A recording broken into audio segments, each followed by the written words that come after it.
الحمد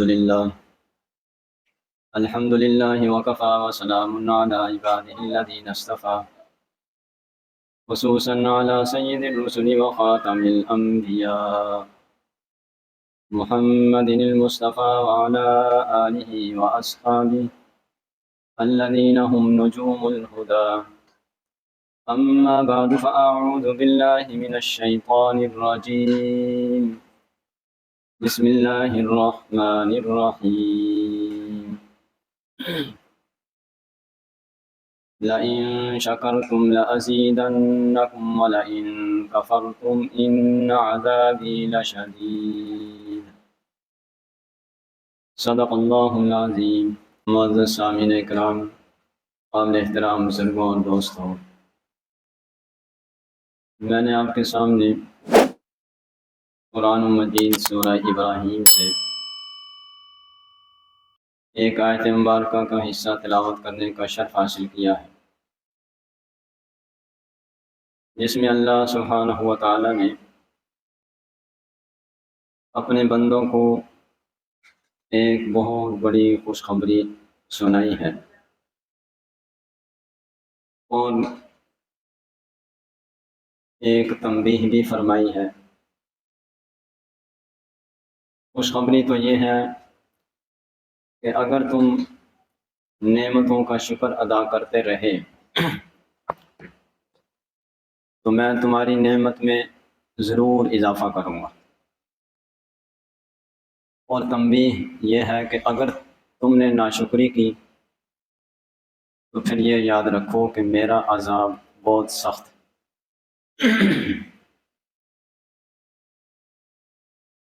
اللہ تعالیٰ اپنے بندوں کے ساتھ بہت ہی مہربانی اور کرم کا معاملہ فرماتا ہے کہ بن مانگے اس نے انسان کو بہت ساری نعمتیں عطا کی، اس کا اپنا وجود یہ بن مانگے اس کو عطا کیا گیا، اور پھر نعمتیں اتنی ہیں کہ صرف انسان اپنے وجود میں ہی غور کرنا شروع کر دے تو اس کے اندر بھی اللہ کی بے شمار نعمتیں ہیں۔ کچھ اس کی سمجھ میں آئیں گی، کچھ اس کی سمجھ میں نہیں آئیں گی، اور وجود سے باہر اس وجود کو باقی رکھنے کے لیے وہ نعمتوں کا ایک لامتناہی سلسلہ ہے کہ اس کا انسان احاطہ کر ہی نہیں سکتا۔ اس لیے اللہ تعالیٰ نے ارشاد فرمایا وَإِن تَعُدُّوا نِعْمَتَ اللَّهِ لَا تُحْصُوهَا، تم اگر اللہ کی نعمتوں کو شمار کرنے لگو تو ان نعمتوں کا احاطہ نہیں کر سکتے۔ تو اللہ تعالیٰ یہ ارشاد فرما رہے ہیں کہ میں نے تمہیں جو نعمتیں عطا کی ہیں ان نعمتوں کی تم قدر کر لو، یعنی تم اس پر شکر کرو تو مزید تمہیں نعمت عطا کروں گا۔ اب نعمت کے اندر اضافہ یہ بھی ہے کہ نعمت اور نعمت بڑھ جائے گی۔ ایک صورت یہ ہے کہ اسی نعمت کے اندر برکت حاصل ہو جائے گی۔ نبی کریم صلی اللہ علیہ وسلم نے تو ارشاد فرمایا کہ جو شخص اللہ کی نعمت کا شکر ادا کرتا ہے اس نعمت کی برکت سے کبھی وہ محروم نہیں ہوگا، اور اللہ تعالیٰ نے بھی یہ خوشخبری اور یہ اعلان اتنا تاکید کے ساتھ پرزور تاکید سے اعلان کیا ہے کہ لَأَزِيدَنَّكُمْ، کہ البتہ ضرور بضرور تمہیں مزید ہم دیں گے، تمہاری نعمتوں میں اضافہ کریں گے۔ یہ بھی اللہ کا کرم ہے کہ جب انعام دینے کی بات آئی تو وہاں بڑی تاکید ہے، پکا وعدہ ہے، اس میں بھی تاکید ہے، اور جب نافرمانی ناشکری پر گرفت کی باری آئی تو اس کے بیان کرنے میں یہ نہیں فرمایا کہ میں ضرور تمہیں سزا دوں گا، ضرور تمہیں عذاب دوں گا۔ وہاں یہ بس فرما دیا کہ میرا عذاب سخت ہے، جس کو بھی پہنچ گیا وہ سخت ہے، یعنی ممکن ہے کہ عذاب نہ ہو، اس کو معافی مل جائے اس دنیا میں، ضرور نہیں کہ اس کو اس کی سزا دنیا میں ملے۔ پاکستان کے مسلمانوں کے پاس ایک بہت بڑی نعمت جو اس وطن عزیز پاکستان کی صورت میں ان کو ملی ہے۔ یہ 14 اگست یوم آزادی کا دن جشن منایا جاتا ہے۔ آپ کو یاد ہوگا اور یہ آنے والی نسلوں کو بتانا بھی چاہیے کہ 14 اگست 1947 میں یہ پاکستان معرض وجود میں آیا تھا۔ ہمیں آزادی حاصل ہوئی تھی انگریز سے۔ وہ انگریز جو تقریباً 200 سال سے یہاں ہندوستان بر صغیر پر مسلط تھا، تو اس کے خلاف مسلمانوں نے 200 سال جد و جہد کی، قربانیاں دیں، جان مال کی قربانی دی۔ بالآخر اللہ نے ان کی قربانیوں کو قبول کیا، تو 1947 میں انگریز یہاں سے گیا اور ہمیں اس سے آزادی ملی اور پاکستان کی صورت میں ایک ملک مل گیا۔ یہ بہت بڑی نعمت ہے۔ آزادی کتنی بڑی نعمت ہے، ان مسلمانوں سے پوچھ لیں کہ جو کسی کافر ملک میں رہتے ہیں کہ وہ غلامی کی زندگی گزار رہے ہیں۔ اپنے پڑوس میں ہی مقبوضہ کشمیر کے مسلمانوں سے پوچھیں آزادی کتنی بڑی نعمت۔ اسی طرح برما کے مسلمانوں سے پوچھ لیا جائے اور چیچینیا کے مسلمانوں سے پوچھ لیا جائے۔ کتنی ایسی ریاستیں ہیں جو روس کے زیر تسلط تھیں یا ہیں، وہاں کے مسلمانوں سے پوچھ لیا جائے۔ یورپ میں رہنے والے مسلمانوں سے پوچھ لیا جائے کہ آزادی کتنی بڑی نعمت ہوتی ہے۔ آج تو ہم آزادی کا مفہوم سمجھنے کے لیے آس پاس کے مسلمانوں جو غلامی کی زندگی گزار رہے ہیں ان سے پوچھ کر ہی اندازہ لگائیں گے، لیکن اصل جو ہمیں آزادی ملی ہے جس غلامی سے، اس غلامی کی ذلت بتانے والا اس وقت کوئی موجود نہیں ہے۔ 76 سال تو ہو گئے ہمیں آزاد ہوئے، پاکستان کو بنے ہوئے۔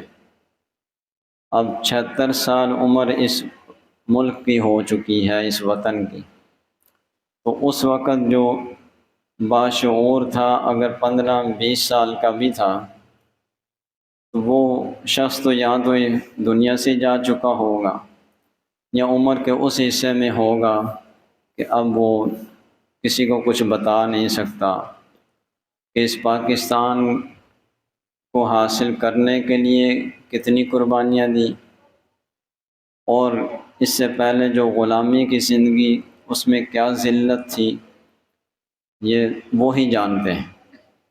آج ہمیں اپنے گرد و نواح کے مظلوم مسلمانوں کو دیکھ کر غلامی کی ذلت اور آزادی کی نعمت اور عزت کا اندازہ لگانا ہوگا۔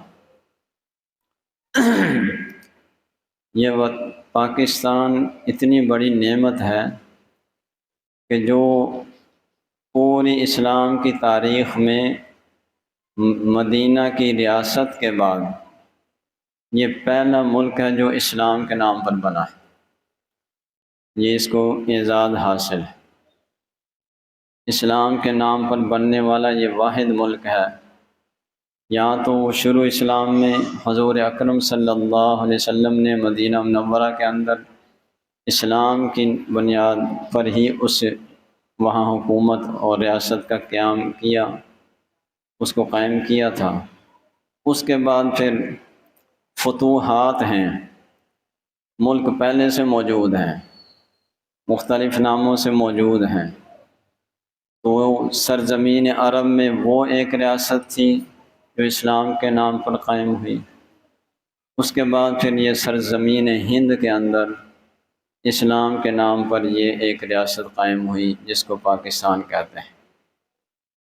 بزرگ جانتے ہیں کہ پاکستان بنانے کی تحریک چل رہی تھی تو اس وقت یہی نعرہ تھا کہ پاکستان کا مطلب کیا، لا الہ الا اللہ، یعنی مقصد یہ تھا کہ ہم ایک علیحدہ ملک بنانا چاہتے ہیں جس میں لا الہ الا اللہ محمد الرسول اللہ والا نظام ہوگا، یعنی اسلامی نظام ہوگا۔ اب ہماری ذمہ داری یہ ہے کہ نعمت اتنی بڑی ملی ہے تو اس کا ہم شکریہ ادا کریں، اس کی قدر کریں، کیونکہ اللہ تعالیٰ کا یہ قانون ہے، جب کوئی قوم نعمت کی قدر نہیں کرتی، آزادی کی قدر نہیں کرتی، تو پھر اللہ تعالیٰ دنیا کے اندر ہی پھر ان کی گرفت کرتا ہے، ان کے اوپر دوبارہ اس طرح کے حوادثات اور آفات مسلط کر دیتا ہے کہ پھر وہ آزادی کی جو اصل اس کی راحت ہے اس سے محروم ہو جاتے ہیں۔ اس لیے بنی اسرائیل کے غلامی اور آزادی کے واقعات کو قرآن پاک میں اللہ نے ذکر فرمایا ہے۔ بنی اسرائیل جنہوں نے حضرت موسیٰ علیہ السلام کی زیر قیادت آزادی کی تحریک میں حصہ لیا، فرعون اور اس کے لاؤ لشکر سے اللہ نے ان کو آزادی نصیب فرمائی، تو پہلے تو یہ کہتے تھے کہ ہمیں بس آزادی مل جائے، ہم اللہ اور اس کے رسول کی مان کر چلیں گے۔ جب آزادی ملی تو اب اللہ تعالیٰ نے ان کو آسمانی کتاب سے نوازا، تورات دی کہ اس پر عمل کرو، تو وہی قوم جو پہلے خود مانگتی تھی کہ اب اللہ تعالیٰ ہمیں احکام عطا کریں، ہم اس کے مطابق زندگی گزاریں گے، اب ہمیں آزادی مل گئی ہے، تو تورات ملی، اس پر عمل کرنے کے لیے اب لیت و لال سے کام لینے لگے، اب اس پر عمل نہیں کرنا چاہتے۔ کہتے ہیں کہ پہلے شک کیا کہ ہمیں کیا پتہ ہے یہ کتاب اللہ نے آپ پر اتاری ہے۔ اب کچھ لوگ آپ حضرت موسیٰ علیہ السلام کے ساتھ چلیں گے کہ چلو اللہ تعالیٰ سے معلوم کریں۔ اللہ تعالیٰ نے پھر ان کو اس بات کی یقین دہانی کروانے کے لیے کہ چلو کوہ طور پر چلتے ہیں، اللہ سے ہم کلام ہوتے ہیں۔ وہ تو اللہ کی طرف سے ایک تجلی آئی تو وہ 70 جو افراد گئے تھے وہ بھی بے ہوش ہو گئے۔ اب حضرت موسیٰ علیہ السلام کی دعا سے ان کو ہوش آئی یا زندگی ملی، اب انہوں نے کہا کہ ہمیں یقین آ گیا یہ اللہ کی کتاب ہے، ہم اس پر عمل کریں گے۔ واپس آئے تو آپ کہنے لگے نہیں، ہم نے یہ نہیں کہا تھا پوری کتاب پر، بس جو آسان عمل احکام ہوں گے ان پر عمل کر لیں گے۔ اب پھر یہ اس طرح کی باتیں کرنے لگے۔ اللہ نے کوہ طور کو اٹھا کر ان کے سروں پر رکھ دیا کہ یہ تمہارے اوپر گرے گا، کہنے لگے کہ ہم سارے احکام پر عمل کریں۔ یعنی آزادی ملی تو اب چاہیے تھا اس کی قدر کرتے، ناشکری کی۔ اللہ تعالیٰ نے پھر ان کے اوپر جو ہے دنیا کے اندر ایک سزا مسلط کی۔ ان کو یہ کہا گیا تھا کہ فلاں بستی کے اندر چلے جاؤ، جہاد کرو، تمہیں فتح ہوگی۔ اس پر انہوں نے نافرمانی کی کہ ہم تو اس قوم سے نہیں لڑ سکتے۔ حضرت موسیٰ علیہ السلام جائیں، اس کا خدا جانے، تو اللہ تعالیٰ نے اسی بنی اسرائیل کو وادی طی کے اندر، ایک وادی کے اندر ہی 40 سال تک محصور کر دیا۔ کوئی دیواریں نہیں، اسی میدان میں پھرتے ہیں، اس سے باہر نکلنے کے ان کو ہوش نہیں، شعور نہیں، تو 40 سال تک وہیں پھرتے رہے۔ اللہ نے دنیا کے اندر پھر سزا دی، یعنی یہ بتایا کہ جب آزادی حاصل کر لینے کے بعد کوئی قوم اس کی قدر نہیں کرتی تو پھر ہم دنیا کے اندر کیسے ان کو سزا دیتے ہیں۔ یہ اللہ کا قانون ہے۔ آج ہم اس پاکستان والی نعمت کی قدر کر لیں تو اللہ کے عذاب اور سزا سے بچ سکتے ہیں۔